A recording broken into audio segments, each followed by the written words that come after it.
Times news channel देख रहे आप सभी दर्शकों का बहुत बहुत स्वागत है। मैं हूं रमनदीप कौर। इस वक्त की बड़ी खबर आ रही है प्रयागराज से। क्या है पूरा मामला, देखने के लिए बने रहिए हमारे संगम नगरी प्रयागराज में आम आदमी पार्टी के प्रयागराज के कार्यकर्ताओं ने जिला अध्यक्ष डॉक्टर अल्ताफ अहमद व महानगर अध्यक्ष संजीव मिश्रा की अगुवाई में सिविल लाइन्स पत्थर गिरजाघर के पास उत्तर प्रदेश में बढ़ रहे जंगल राज के खिलाफ नारेबाजी की। जिला अध्यक्ष एवं राष्ट्रीय कार्यकारिणी सदस्य डॉक्टर अल्ताफ अहमद ने कहा कि योगी सरकार में वंचित, शोषित समाज और गरीब तबके के खिलाफ दरिंदगी, हैवानियत और गुंडागर्दी की खुली छूट मिली है। 24 नवंबर को प्रयागराज फाफामऊ में घटी घटना की इस ताज़ा प्रमाण है। जब भाजपा पूरे देश में संविधान दिवस मनाने की नौटंकी कर रही थी, तब समाज के अंतिम व्यक्ति को संविधान प्रदत्त सम्मानपूर्वक जीने के अधिकार का गला घोंटते हुए एक दलित परिवार के 4 लोग की नरसंहार हत्या कर दी गई। इसमें दंपत्ति सहित उसका एक मूक बधिर बेटा और नाबालिग बेटी भी शामिल है। बेटी की हत्या से पहले उसके साथ सामूहिक दुष्कर्म हुआ। ये पूरी घटना योगी सरकार के प्रशासन और पुलिस की लापरवाही का प्रमाण है। योगी सरकार जाति विशेष पे काम कर रही है। एक दलित परिवार के की निर्मम हत्या हो गई। जानकारी ये मिली कि एक बेटी भी उसमें मारी गई है। वो बेटी जो कुछ पढ़ना चाहती थी, कुछ बनना चाहती थी, उस बेटी की भी निर्मम हत्या हो गई। और हत्या तो छोड़िए, उसके साथ चार लोगों ने, उसके पीएम रिपोर्ट में आया कि 4 लोगों ने बलात्कार किया है उसके साथ, और उसको उसके दोनों पैर को फाड़ने की कोशिश किया। इतनी दर्दनाक हत्या कि अगर हम लोग ने वीडियो देखा तो वीडियो नहीं देख पा रहे थे। हम लोग आज जो प्रदर्शन कर रहे हैं, ये मांग कर रहे हैं कि इस तरह का दलितों के साथ शोषण, गरीबों का शोषण कब तक होता रहेगा। हमारे उत्तर प्रदेश के मुख्यमंत्री कहते हैं कि हमने अपराध मुक्त उत्तर प्रदेश बना दिया है, लेकिन उत्तर प्रदेश के अखबारों को, जब आप प्रयागराज के अखबारों को उठाकर देखिए तो आए दिन कहीं हत्या, कहीं बलात्कार, कहीं लूट की घटनाएं होती चली जा रही हैं। उसके बावजूद बेशर्मी के साथ उत्तर प्रदेश के मुख्यमंत्री टीवी पर आते हैं और हर बार ये कहते हैं कि हमने अपराध मुक्त उत्तर प्रदेश बना दिया है। हम लोग ये मांग कर रहे हैं कि ये जितने भी दोषी हैं, जिन्होंने ये हत्या की है, जितनी निर्मम हत्या की है, पूरे परिवार को मार दिया है, उन लोगों को फांसी की सजा होनी चाहिए, फास्ट ट्रैक कोर्ट का गठन होना चाहिए।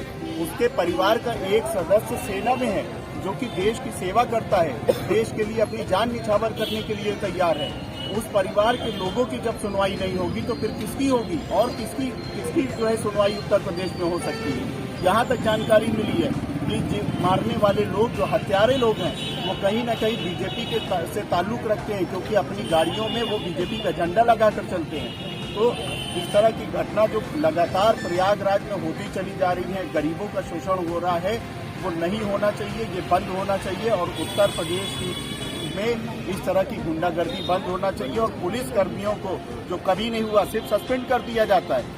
उसी दोषी पुलिसकर्मी को सस्पेंड कर दिया सरकार ने, बस हो गया काम। 4 दिन के बाद वो बहाल हो जाएगा, फिर कुछ नहीं होने वाला है। आज हम लोग सिर्फ सस्पेंशन से नहीं मानने वाले हैं। हम लोगों की मांग है कि उस दोषी पुलिसकर्मी को सस्पेंड करने के साथ साथ निलंबित करिए। आप सस्पेंड क्या होता है, निलंबित करिए। आप निलंबित करने के बाद उनको जेल भेजिए, ताकि इस तरह की घटनाएं नहीं होने चाहिए। ये बड़ी दर्दनाक घटना है, गरीब परिवार के साथ मजाक है ये बदला। और होता क्या है, हर बार यही होता है कि इस तरह की घटनाएं होती हैं, 4 दिन हम लोग चिल्लाते हैं, फिर उसके बाद उत्तर प्रदेश सरकार जैसी ढीठ सरकार, जो पहले कभी नहीं आई है, वो हमारी उस प्रदर्शन को रोकने की कोशिश करती है। 4 दिन के बाद सब ठंडा हो जाता है। वही पुलिसकर्मी, फिर जो सस्पेंड पुलिसकर्मी है, वो 4 दिन के बाद फिर से बहाल हो जाता है। हम लोग मांग कर रहे हैं कि तुरंत दोषियों को सजा होनी चाहिए। और मेरे साथ तो ये पीड़ित संगम नगरी प्रयागराज में बीते दिनों दलित परिवार के 4 लोग की हुई हत्या मामले में अब पुलिस ने पवन सरोज को गिरफ्तार किया है। वहीं एडीजी प्रेम प्रकाश से जब सवाल किया गया किस तरह से इस मामले में खुलासा, वो किस तरह से पुलिस इस तक पहुंची, तो उन्होंने क्या बताया, आइए सुनाते हैं आपको। क्या कहना है इस पूरे मामले पे एडीजी जोन प्रेम प्रकाश का। हाँ रहा पुलिस के द्वारा जब मृतका का मोबाइल देखा गया तो उसमें कुछ मैसेज मिले थे, और उसके साथ ही जब उन मैसेज के आधार पर पवन सरोज को पकड़ा गया तो पहले वो मना करता रहा कि मैंने कोई लड़की को मैसेज नहीं दिया, ना मैं लड़की को जानता हूँ। लेकिन जब उसको मैसेज दिखाए गए, उसका मोबाइल बरामद किया गया, तो स्वयं के मोबाइल से उसमें मैसेज मिल गए। उसने गौरी मैम नाम से बच्ची का नंबर सेव किया हुआ था, और जो मृतका की आयु है उसके प्रमाण हमें मृतका के मोबाइल से मिले हैं, जिसमें जून 96 उसकी डेट ऑफ बर्थ है, जिससे जो पोक्सो की धाराएं हैं वो भी इसमें कम की जा रही हैं। क्या इस बच्ची के साथ, युवती के साथ सामूहिक बलात्कार भी हुआ है? कुछ एविडेंस मिले हैं, खून, ब्लड, वो बलात्कार करने वाले जो पकड़ा गया है व्यक्ति, इसमें बलात्कार की पुष्टि हो चुकी है। इसमें जो निशान मिले हैं उसके प्यूबिक हेयर्स पे निशान पाए गए हैं, और जो अभी तक परीक्षण रिपोर्ट आई हैं उसमें ये सिद्ध हुआ है कि वहाँ बलात्कार हुआ है। लेकिन कितने लोगों द्वारा किया गया है इसके बारे में मेडिकल ओपिनियन ली गई। जो अभी जो पोस्टमार्टम पैनल था उससे बातचीत की गई थी, तो उनके द्वारा बताया गया कि जो इंजरीज़ हैं महिला के जो अंगों पर, वो उसमें काफ़ी सिमेट्री है, जिससे लगता है कि जो काटने की, मारने की जो क्या कार्रवाई की गई है उस युवती के ऊपर, वो एक युवक के द्वारा की गई है। लेकिन जो दूसरी जो इनकी माँ है मृतका की, वो भी, उसको भी मारा गया है, उनके साथ रेप की पुष्टि नहीं हुई है। क्या एक व्यक्ति इस नोएडा इंटरनेशनल एयरपोर्ट के शिलान्यास के मौके पर मंत्री नंदी ने सपा बसपा पर निशाना साधा था और साथ ही बुलडोजर चलाने की बात कही थी। वहीं अब सपा नेता सलामतुल्लाह ने मंत्री नंदी के बयान पर पलटवार किया है। क्या कुछ कहा सलामतुल्लाह ने, आइए सुनाते हैं। उससे पहले सुनाते हैं क्या कहा था मंत्री नंदी ने। योगी मुख्यमंत्री योगी आदित्यनाथ जी के हाथ में सौंपकर प्रदेश में सपा बसपा के भाई भतीजावाद, परिवारवाद, जातिवाद, माफिया राज और भ्रष्टाचार से मुक्त कर दिया। सपा बसपा की सरकारों में जो माननीय बनकर घूमते थे, उनके काले साम्राज्य पर योगी जी सरकार का सुशासन का बुलडोजर चल रहा है। देखिए, बुलडोजर तो चलाया है, ये तो सत्य है, सभी लोगों ने देखा है।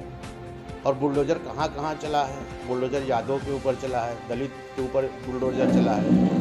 अब कल की घटना देख लीजिए आप लोग, 4 हत्या हो गई। क्या ये है कि 4 हत्या हो गई एक ही घर में, और माननीय नंदी जी और माननीय मुख्यमंत्री जी जो है कुछ नहीं कर पाए। कानून व्यवस्था एकदम फेल है। बुलडोजर चलाने की नीति, ठोको नीति से अपराध अगर कम हो जाता तो ये 4 हत्या ना होती। फमों में हुई दलितों की हत्या को लेकर अब ऋचा सिंह ने राज्यपाल को पत्र लिखा है। क्या कुछ कहा है, आइए सुनाते हैं आपको। प्रदेश की जो संवैधानिक प्रमुख हैं, राज्यपाल महोदया को जो फाफामऊ में इतनी नृशंस घटना हुई है, जिसमें एक ही दलित परिवार के 4 लोगों की हत्या कर दी, और जिस तरीके से इलाहाबाद की पुलिस, प्रयागराज प्रशासन पूरी तरह से घटना की लीपापोती में लगा रहा, वो बड़ा ही शर्मनाक है। तो इसी के तहत मैंने आज राज्यपाल महोदया को चिट्ठी लिखी है कि 355 धारा सरकार को ये जिम्मेदारी देती है कि वो कानून व्यवस्था को बनाए रखे, और 356 की धारा ये संवैधानिक अधिकार देती है कि राज्यपाल अगर ये कानून व्यवस्था नहीं चल रही है तो वो सरकार को बर्खास्त कर दे। और ऐसे में जबकि हम लोगों ने हाथरस का कांड देखा है, जहाँ पर एक दलित बेटी को जला दिया गया, कि 4 लोगों को तो कुल्हाड़ी से काट देंगे, तो ये आप देख सकते हैं कि अपराधियों के हौसले बुलंद है। और इससे बड़ी शर्मनाक बात कुछ नहीं होती कि जो पीड़ित परिवार था वो लगातार पुलिस के पास दौड़ रहा था। पुलिस ने पहले उनकी रिपोर्ट नहीं लिखी, फिर क्रॉस FIR कर ली, तो ये कहीं ना कहीं अपराधियों को संरक्षण देती है। तो इस पर आज मैंने एक डिटेल पूरी रिपोर्ट बनाई है, राज्यपाल को, राष्ट्रपति महोदय को, PMO को, और साथ ही साथ SC/ST कमीशन को पूरी डिटेल रिपोर्ट मैंने भेजी है कि किस तरीके से इलाहाबाद का जिला प्रशासन कानून व्यवस्था को रोकने में, संभालने में असमर्थ हो गया है, और उत्तर प्रदेश की सरकार पूरी तरीके से महिलाओं के प्रति और दलितों के प्रति उदासीन हो चुकी है। और हमारी मांग यही है कि माननीय राज्यपाल महोदया, जो कि एक महिला हैं, हम उनसे ये उम्मीद करते हैं कि वो इस पर संज्ञान लें, और इतनी कुत्सित घटना और ऐसे ही न जाने कितनी हजारों घटनाओं को ना रोकने वाली अक्षम सरकार को धारा 356 का अधिकार का प्रयोग करते हुए तत्काल रूप से बर्खास्त करें। संगम नगरी प्रयागराज के क्षेत्र का नज़ारा है, जहां TET की एग्ज़ाम परीक्षा रद्द होने के बाद सड़कों पर जाम की समस्या दिखाई दी। करीब 2.5 लाख परीक्षा देने आए छात्रों द्वारा जब पेपर रद्द हुआ तो वापस जाने को निकल गए, जिसके बाद सड़क पर लंबा जाम दिखाई दिया। जिस जाम के झाम में एम्बुलेंस भी फंसी दिखाई दी, मगर लोगों को समस्या से निजात नहीं मिल पाया। गाड़ियां घंटों फंसी रहीं जाम में, जहां आप देख सकते हैं शहर के बैराना, बाई का बाग संगम क्षेत्र में का ये नज़ारा है, जहां पर लंबा जाम लगा हुआ है और सिर्फ गाड़ियां दूर तक दिखाई दे रही हैं, मानो जैसे बाहर जाने वालों की शहर से लंबी कतार दिखाई दी, मगर यातायात की पूरी व्यवस्था चरमराई दिखाई दी और यातायात की व्यवस्था एग्ज़ाम को लेकर पूरी तरह से फेल दिखाई दी और लोग घंटों जाम में फंसे रहे। गौरी गांव में हुई हत्या को लेकर अब पुलिस ने एक युवक को हिरासत में लिया है। बता दें, फाफामऊ हत्याकांड पर पुलिस को मिली बड़ी कामयाबी। पुलिस ने एक युवक को हिरासत में लिया। युवक मृतक लड़की को करता था बार बार मैसेज। पुलिस लड़के का डीएनए और उसके कपड़ों को फॉरेंसिक जांच कराएगी। फ़ोन डिटेल से भी काफ़ी क्लू मिले हैं। युवक लड़की का लगातार पीछा करता था। पुलिस युवक से कर रही है पूछताछ। एडीजी प्रेम प्रकाश द्वारा प्रेस कॉन्फ्रेंस कर मीडिया को दी जानकारी। साथ ही उसके कपड़े पर ब्लड के निशान भी बताए जा रहे हैं, जिसे लड़का पान के दाग बता रहा है, मगर उसको देखकर प्रतीत खून के दाग होते हैं। वहीं अब पुलिस जांच करा रही है और फॉरेंसिक की रिपोर्ट आने के बाद सारी चीज़ें स्पष्ट हो जाएंगी। आइए सुनाते हैं क्या कहा एडीजी प्रेम प्रकाश ने। उनके प्रतिरोध के निशान है। यह व्यक्ति क्योंकि अनपढ़ है और एक तरफा प्यार करता था, उसे लेकर इस पर जब इसके शरीर की जांच की गई है तो प्राइमा फेसाई उस पर कुछ चोटों के निशान है, जिसको ये स्वयं एडमिट कर रहा है।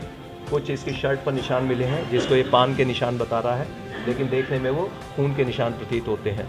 इनके कपड़े, इनके जितने भी वहाँ अन्य एविडेंस हैं, उनको कलेक्ट कर हम एफएसएल भेज रहे हैं और डीएनए प्रोफाइलिंग के बाद ये मामला एकदम क्लियर हो जाएगा।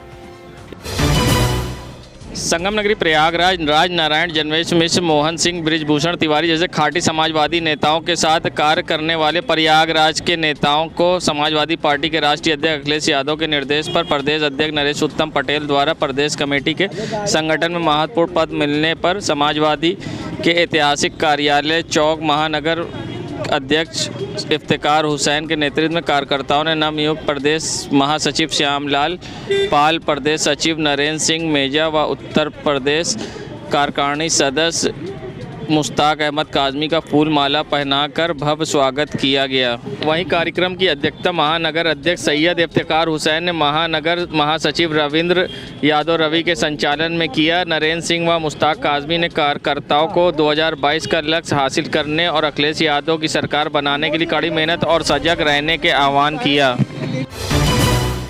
संगम नगरी प्रयागराज, जहां टीईटी की परीक्षा आज रद्द कर दी गई है, जिसके बाद सर्वर महाविद्यालय के बाहर परीक्षा दिलाने आए परिजनों व कुछ छात्रों की भीड़ भी लगी दिखाई दी और लोगों में नाराज़गी आक्रोश भी दिखाई दिया गया। वहीं परिजनों का कहना था कि हम इतनी दूर से पेपर दिलाने बच्चों को लेके आते हैं और इतनी तैयारी की होती है और उसके बाद हर बार पेपर रद्द होता है। सरकार की क्या मंशा है ये समझ में नहीं आता।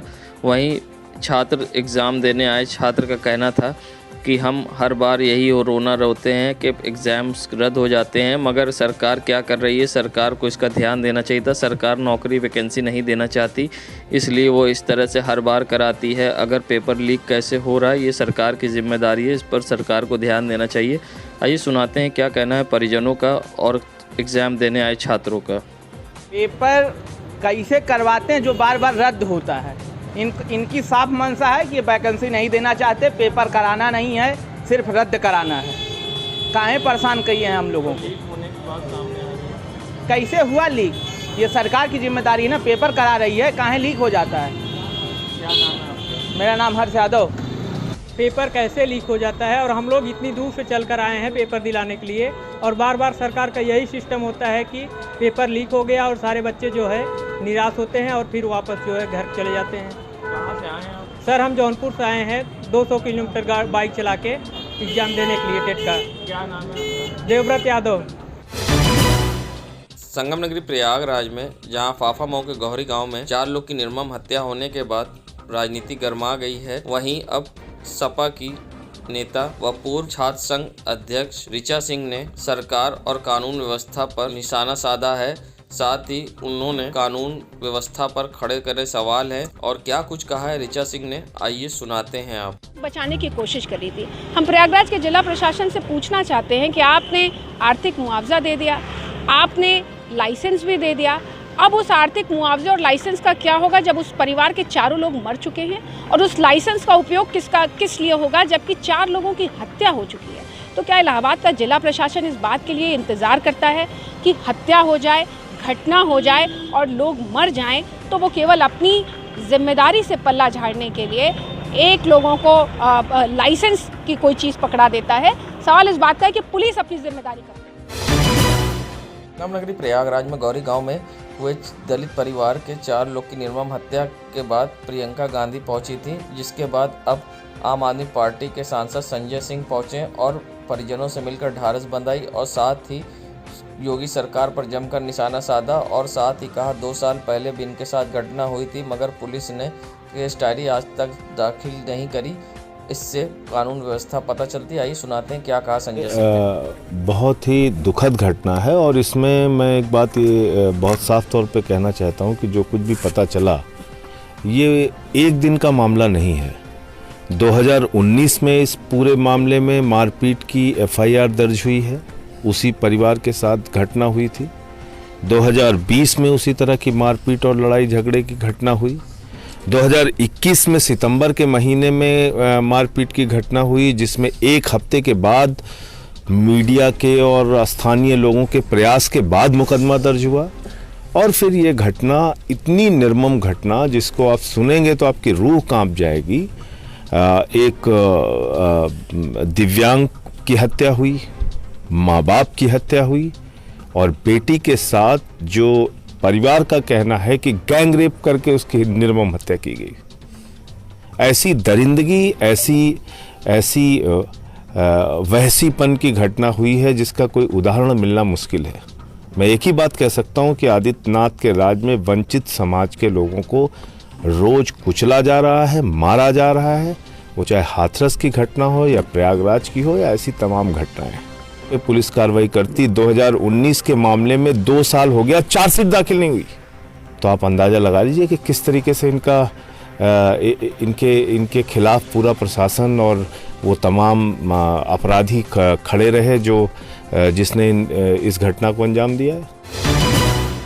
संगम नगरी प्रयागराज के ये मक्का मस्जिद की मोहल्ले की नज़ारा है, जहां आप देख सकते हैं जर्जर हालात में सड़कें हैं, मगर आज तक न इन सड़कों का विकास हुआ, ना ही इन सड़कों की हालात बदले। अक्सर आने जाने वाले लोग दुर्घटनाग्रस्त भी होते हैं, मगर जिम्मेदारों को इसकी परवाह नहीं है। लोगों को चलने में भी यहाँ होती है सड़क पर परेशानी, क्योंकि सड़कों पर बड़े बड़े गड्ढे हैं और जिम्मेदारों को इसकी परवाह नहीं है। जिम्मेदार बने अनजान।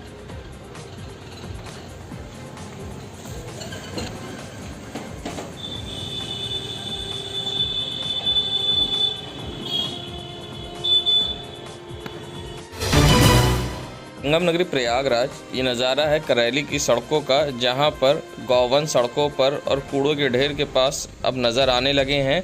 सबसे बड़ी बात, सीएम योगी द्वारा चलाई गई गौवंशों के लिए योजनाएं और बनाई गई काना गौशाला के बावजूद अब सड़क पर झुंड दिखने लगा है गौवंशों का। सबसे बड़ा सवाल ये है कि ये गौवंश आ कहाँ से रहे हैं और इतनी तादाद में सड़कों पर घूम रहे हैं। ये गौवंश किसके हैं जिसको नगर निगम ध्यान नहीं दे रहा है और अनदेखी कर लाखों रुपए खर्च होने के बावजूद बनाई गई काना गौशाला के बाद सड़कों पर घूमने पर मजबूर दिख रहे हैं ये गौवंश।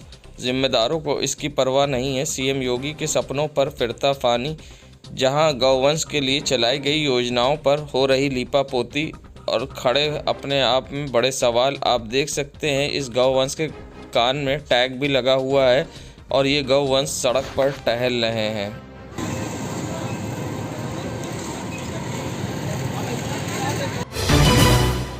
नगरी प्रयागराज के ये सुराव का नज़ारा है, जहां कौड़िया क्षेत्र के मुनव्वरपुर गांव में नाली की सफाई की वजह न होने से गांव वालों को गंदगी से हो रही दिक्कत, वहीं डेंगू का भी लोगों को सता रहा खतरा। नाली में गंदगी जमे होने से और सफाई ना होने से जलभराव की समस्या है। उसके बाद ग्राम प्रधान द्वारा शिकायत करने के बावजूद ध्यान नहीं दिया जा रहा। आइए सुनाते हैं क्या कहना है ग्रामीण क्षेत्र के लोगों का। आपका नाम? अनिल शुक्ला। गांव का नाम? मुनव्वरपुर। क्या समस्या है? समस्या ये है कि ना नाली साफ होती है, ना नाली का पानी कभी रोड से कम होता है। सब पानी नाली का रोड पे ही जाता है। यहाँ की सफाई कर्मी कभी सफाई सही से नहीं करता। तो आपने किसी से शिकायत किया? ग्राम प्रधान से कई बार हमने विनम्र निवेदन कर चुका, उन्होंने आज तक कोई कार्य नहीं किया। देश दुनिया की खबरों के लिए world media times news channel को सब्सक्राइब करें।